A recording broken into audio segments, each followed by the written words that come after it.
রুই fish curry করব। তার জন্য 8 পিস রুই মাছ নিয়ে নিয়েছি। আর মাছগুলিকে লবণ আর হলুদ দিয়ে ভালোভাবে মেখে নিচ্ছি। খুব সুন্দরভাবে মেখে নিয়ে তারপর মাছগুলিকে সর্ষের তেলে ভেজে নেব। কড়াই বসিয়ে দিয়েছিলাম। কড়াই গরম হলে সর্ষের তেল দিয়ে দিলাম। তেল গরম হলে মাছগুলিকে দিয়ে মাছগুলিকে এক এক করে ভেজে উঠিয়ে নিলাম। এইভাবে সব মাছগুলিকে ভেজে উঠিয়ে নেওয়ার পর তারপর আমি ওই তেলেই সাদা জিরে, শুকনো লঙ্কা, তেজপাতা আর গরম মশলা ফোড়নে দিয়ে দিলাম। হালকা ভাজা করে নিয়ে তারপর একটা কাঁচা লঙ্কা আর একটা পাকা লঙ্কা চিড়ে দিয়ে দিলাম। তারপর আমি একটু নেড়ে চেড়ে সাদা জিরে, আদা আর টমেটোর একটা পেস্ট তৈরি করে রেখেছিলাম, সেই পেস্টটা ঢেলে দিলাম। দিয়ে ভালোভাবে কষিয়ে নিচ্ছি।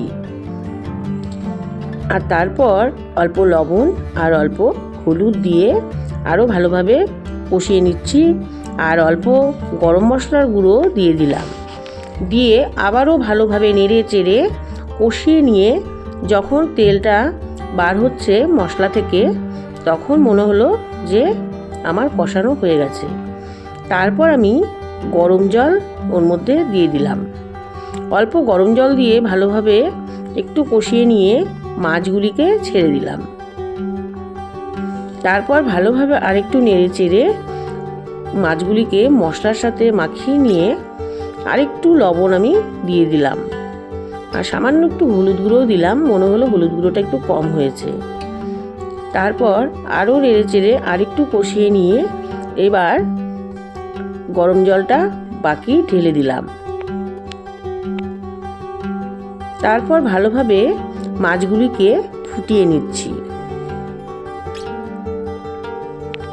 খুব বেশি ঝোল রাখবো না, একটু কষা করেই করব।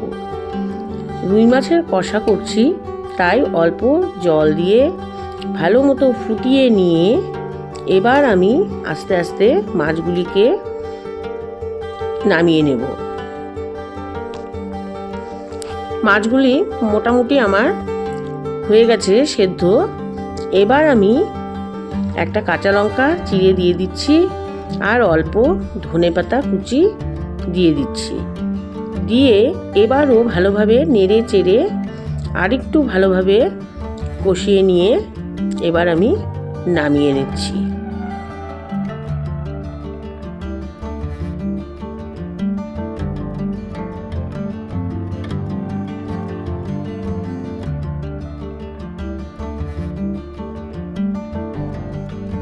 মাছগুলি আমার হয়েই গেছে।